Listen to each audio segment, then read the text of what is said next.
Si on veut faire un point, aujourd'hui, donc, on a une économie mondialisée, dominée par des multinationales et des banques internationales, avec la financiarisation de l'économie, et avec des règles de gouvernement des entreprises, dont la finalité est la maximisation de la valeur actionnariale. Donc, pour les entreprises, je dirais qu'il n'y a pas beaucoup de problèmes, puisque le volume d'activité et la mondialisation ont généré une croissance économique remarquable sur ces 30 dernières années. Mais si on pose la question du côté des salariés, du côté de l'environnement, du côté de la réglementation, autrement dit du côté de l'éthique des affaires, je ne suis pas sûr que l'évolution soit aussi positive.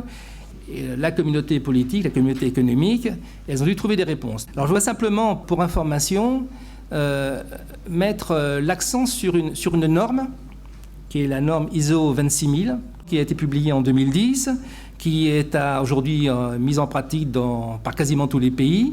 Elle sert de référence aux bonnes pratiques en matière de responsabilité sociale des entreprises et elle s'articule autour de cette question centrale, le respect des lois, la transparence, la responsabilité de rendre compte des droits de l'homme, etc., les conditions de travail, l'environnement, les bonnes pratiques des affaires, etc., etc.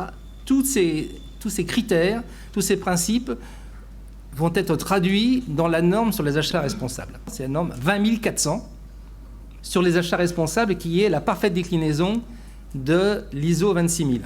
Pourquoi on a pris l'option de faire une norme autour des achats? Parce que les achats, c'est un levier économique majeur. Je rappelle quand même que le PIB mondial, c'est 50 000 milliards, je dirais, d'euros.